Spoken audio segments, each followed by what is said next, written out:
Towering hills, bustling leaves, and singing peacocks. That's what the residents of Panchwati wake up to every morning. Comfortably nestled in one of India's biggest cities, Pune, Panchwati boasts of its proximity to nature. For decades, families, elders, and students have lived in harmony in this quiet, serene community. But recently, the area has become home to some new residents.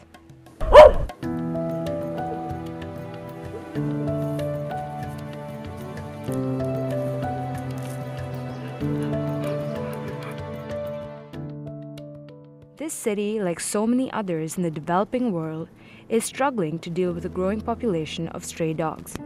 Rapid development and nationwide bans against euthanasia have left them on the streets with nowhere to go. The problem extends to countries like China, Bangladesh, Sri Lanka, and Pakistan, who are at the heart of an ever-increasing human-animal conflict. It's an issue that pits dog lovers against those who want the cannies gone by any means necessary. Anil Varshne, a 59-year-old resident of Panchwati, believes that the strays are a nuisance. My name is Anil, and I live here in this Panchwati area for almost now 20 years. And when I came here, this place was sparsely populated, but now it is getting denser day by day, and so is the population of dogs. It's become a challenge to strike a balance. The few dogs may be tolerated, but when they are equal in strength, it becomes a challenge. The dogs have forced him to change his daily habits in order to avoid any conflict. I used to go for an evening walk all the way right up to the road, which is almost a kilometer or so. And every time just near the road there are plenty of dogs. Personally, I have been bitten by a dog in my childhood, so I have a dog phobia. And I don't like because it always reminds me of those 14 injections. Those days it used to be in the stomach and it used to be immensely painful. And then the pleasure part of the walk was lost. It is the fear part that had taken over. And I have stopped walking to the road. Now I take the round in the society itself here. It doesn't matter, I just don't even think of. Anil is not alone. Other residents from Panchwati and other Indian cities also complain of problems ranging from loud barking at odd hours of the night and car accidents caused by the stray dogs. Neeru Varshne and Anupam Kher are two Pune residents who also say the dogs are a problem. Area बहुत शांत area है हमारा। उस area में जरा भी कुत्ते अगर कोई भी शोर रात बहुत शांत होती है और उस एरिया में समझिए अगर आप कुत्ते एक साथ 3-4 चिल्लाने शुरू हो जाते हैं तो डिस्टर्ब होता है लोगों की नींद में। इस तरह से लोगों को कई तकलीफें होती हैं। कहीं कोई बीमार है घर में, किसी के यहाँ कुछ प्रॉब्लम है, कोई जैसे कहते हैं ना देर से आया है कि शिफ्ट ड्यूटी है, रात को शिफ्ट ड्यूटी करके आ रहा है, तो रात को अगर आ रहा है और कुत्ते चिल्ला रहे होंगे तो भी मतलब आके सो नहीं पाएगा वो।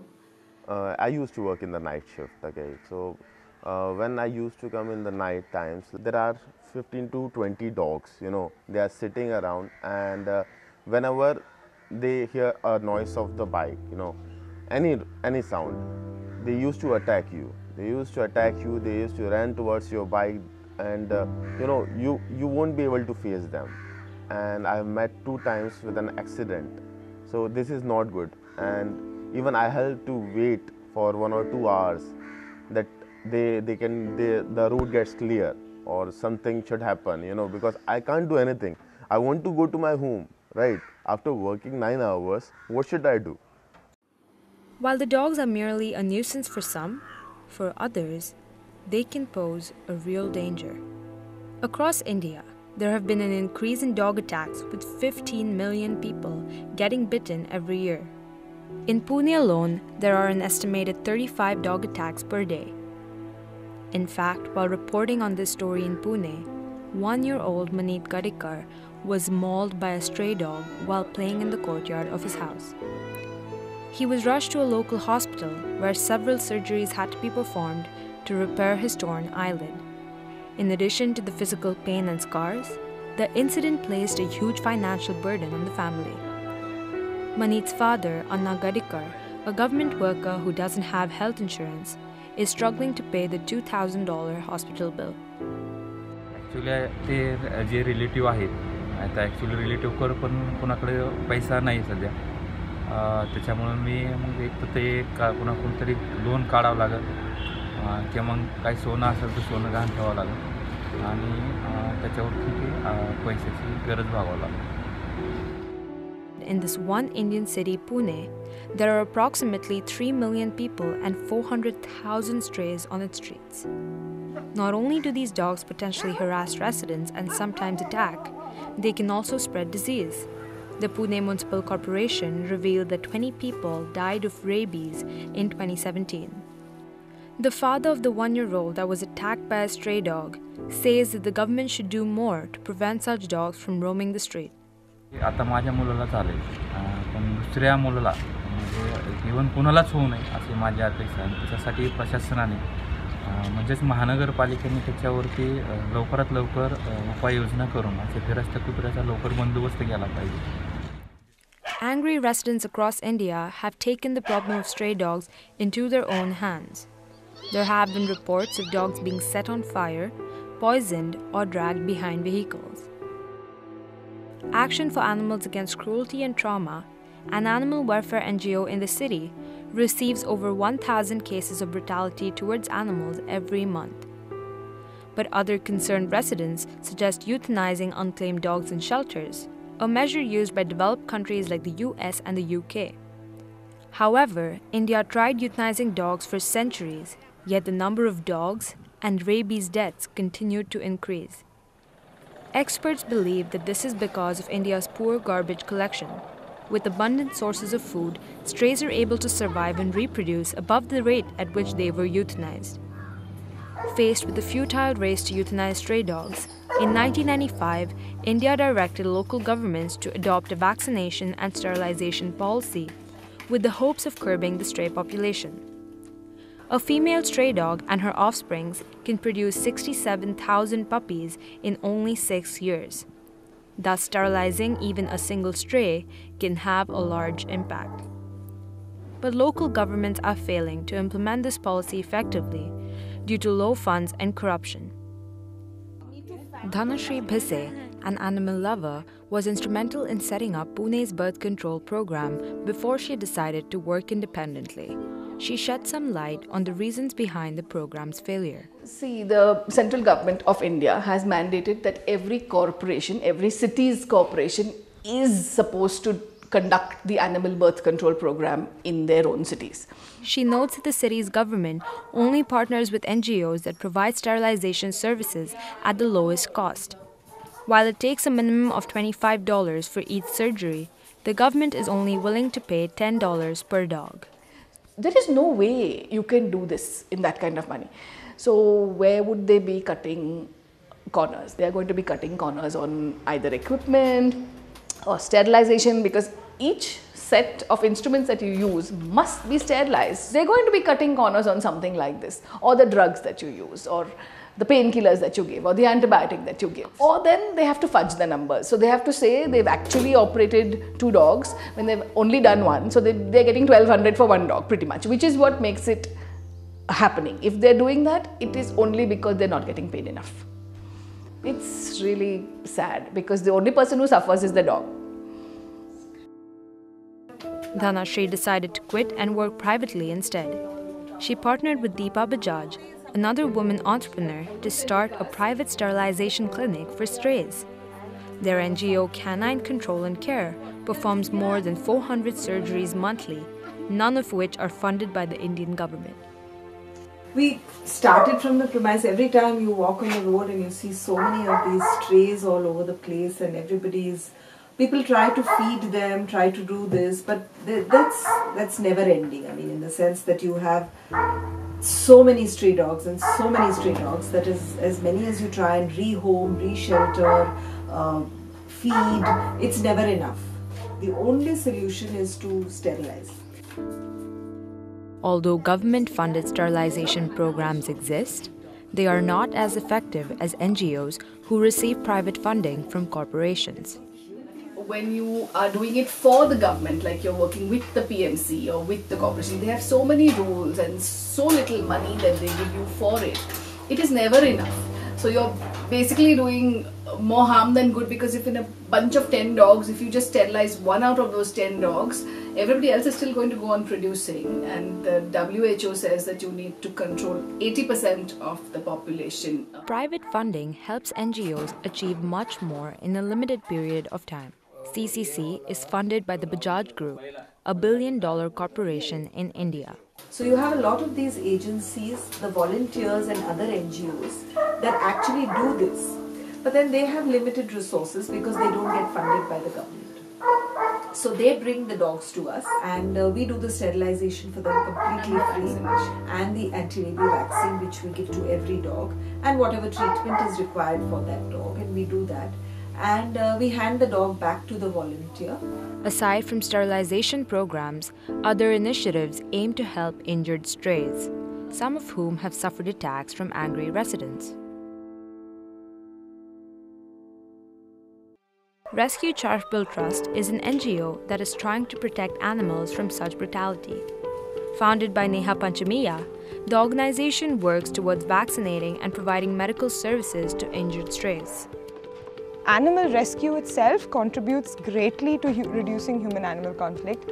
This is because an animal that is injured or sick, or or in pain basically, is more likely to be in a conflict situation or attack in defense, or because it's in distress. When we are out there ensuring that every animal on the street is healthy, neutered, vaccinated, when you're walking the streets, you feel safer, you feel at peace with your urban ecosystem. So when an animal is not well or injured or sick, pulling it out is important, treating it is important to maintain that peace.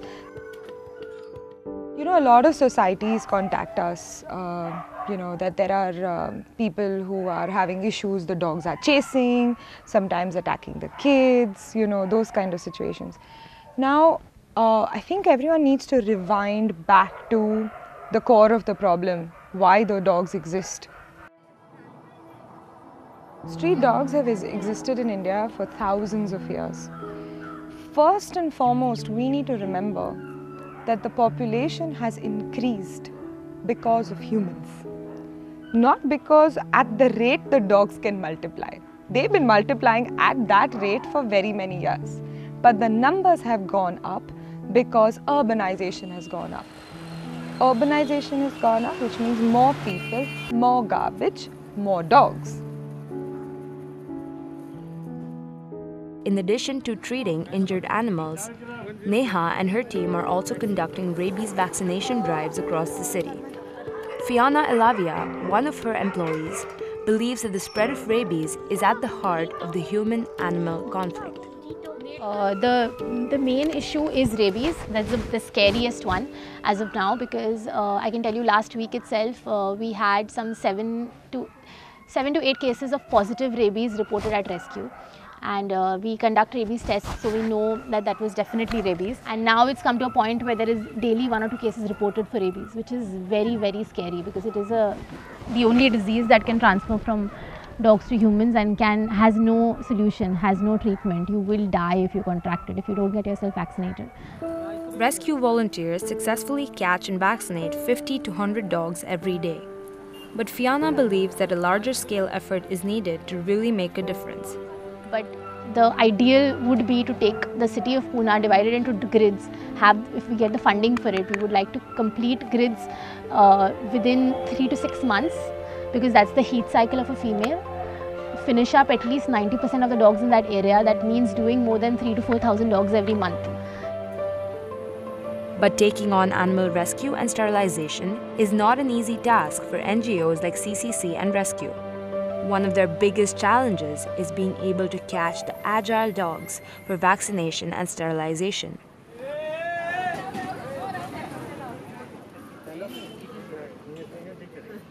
They need to rely on community feeders who are able to spot and catch dogs for such initiatives.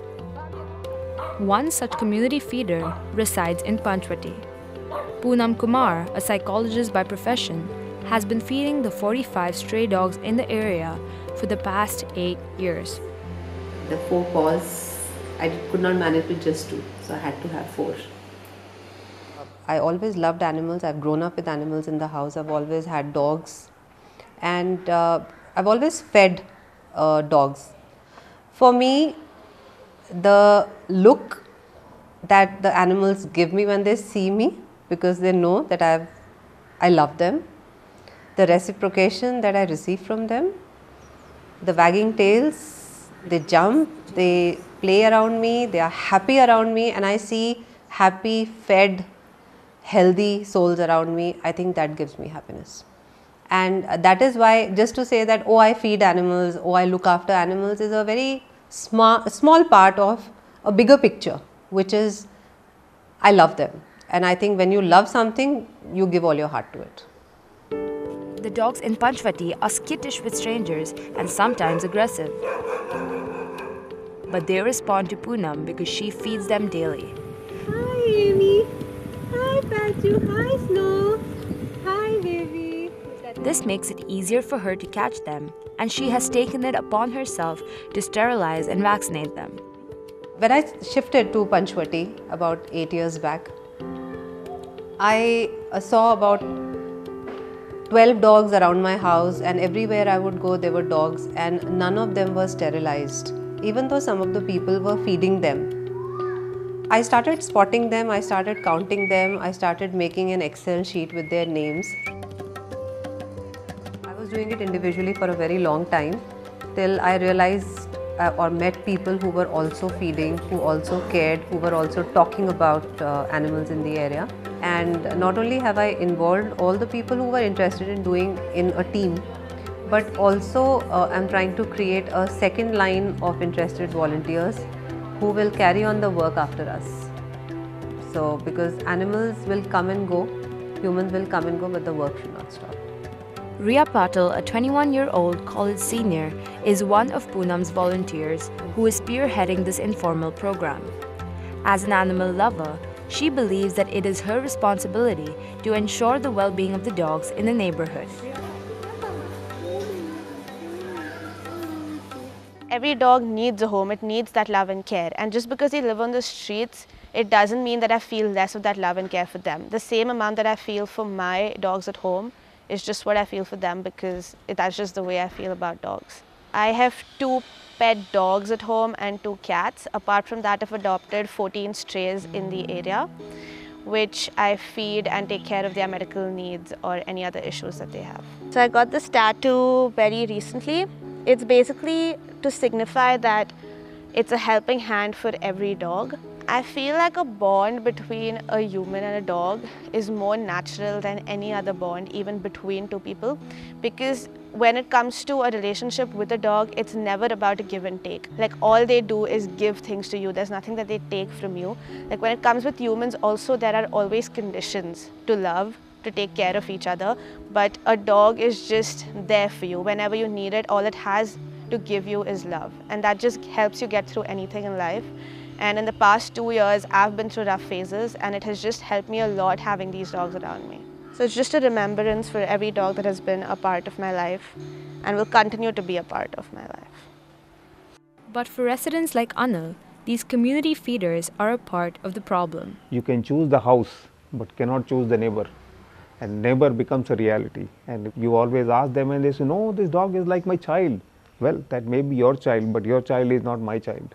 They feel is normal, but that's not normal to me. He believes that the feeders cannot always control the behavior of the strays and end up luring more strays to the neighborhood. Feeding is it's like I'm against giving anything free, because anything free means people get used to it and they expect, and the day they are not given, they feel restless.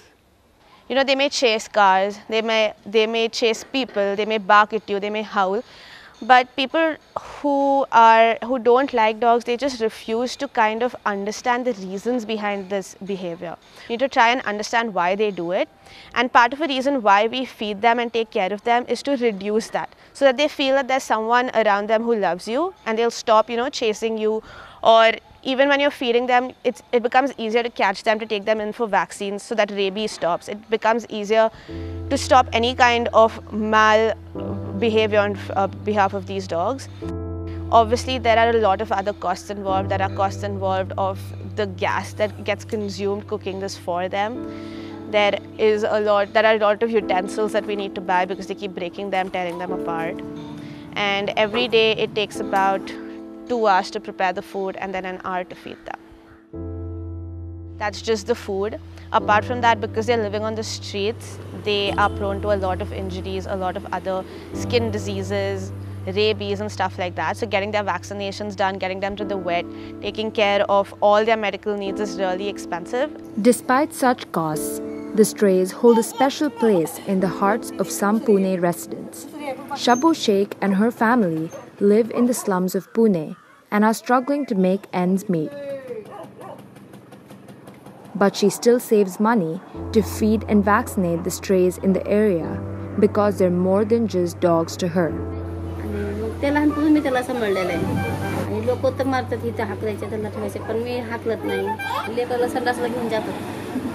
संडासला गेलं की जाऊन बसते दारासमोर त्याला मग निघला नाही तर दार वाजवतो दार सोडत नाही कुत्रा म्हणून मी त्याला जेवलं ते मला जीव लावायले.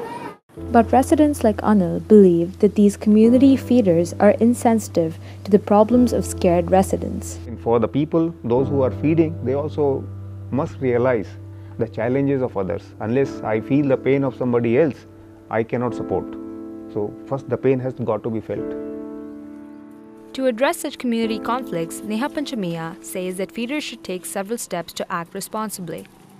So the responsible animal feeder will always ensure that the dogs are neutered, vaccinated, they are being fed responsibly, not near areas where children are playing.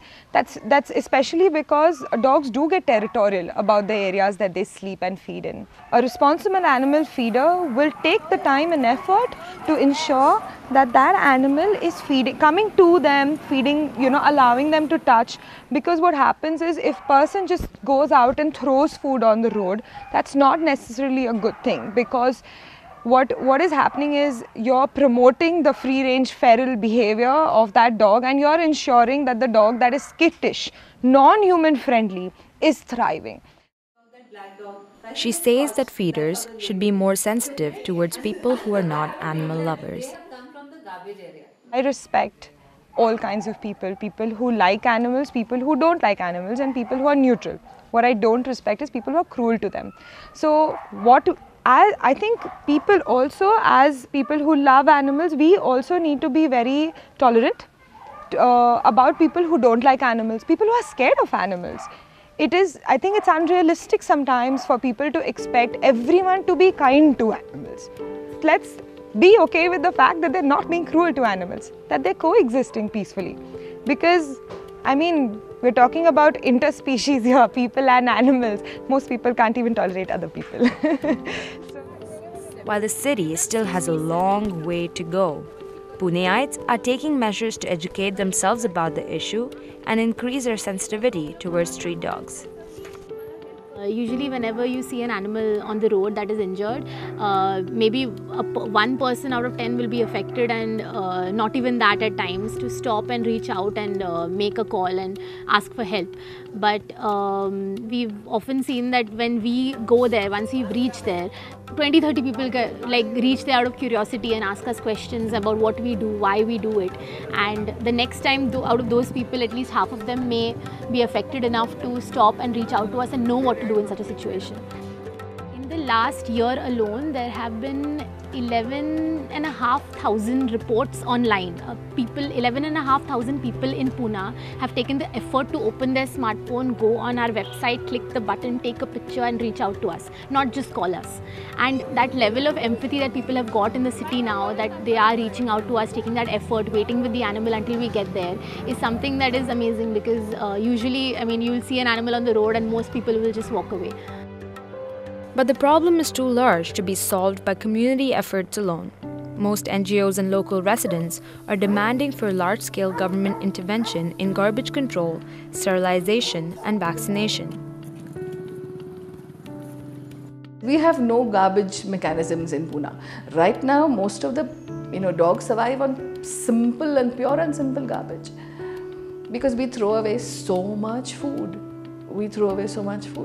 So if there was no garbage, there wouldn't be any stray dogs, except the ones that people are feeding, and then they would anyway be taken care of because somebody is watching over them. She says that a higher percentage of the city's budget should be diverted to supporting NGOs. They must take this up on a mass scale. Like what we're doing today is like a drop in the ocean. 3, 4, 5, 600 dogs a month is like a drop in Pune's ocean, because there are so many dogs who are multiplying all the time. So they should incentivize feeder groups to feed, and so that dogs are attracted to a particular feeding area, so it's easy to catch them. And they must insist that there is a baseline amount that is to be given to every NGO who is doing this. If you just keep the NGOs getting a decent salary, decent amount per dog, everybody will be so much happier to pitch in. But for developing countries like India, limited resources means tough decisions. Diverting money for sterilizing dogs means less money for education, sanitation, and healthcare. And sterilization is not a glamorous charity. Nobody gets that feel-good benefit from it like you would if you, say, fed a dog. Say, if somebody says, okay, give a meal to a dog, you automatically feel good and you say, okay, fine, I'll give them, $100, $500, whatever it is, because humans have that feeling of, need and nurture by which we like to do it. But sterilization is not like that. So it's very difficult to get funds for sterilization. They don't seem needy enough to deserve your money, which is awful today. But those close to the issue say that mindsets and priorities need to change despite such challenges. We want actually to be able to shut down so that there are no dogs that need to be neutered. We would really be happy if there was no need for CCC. I don't see that happening very soon, but that's what we'd really like.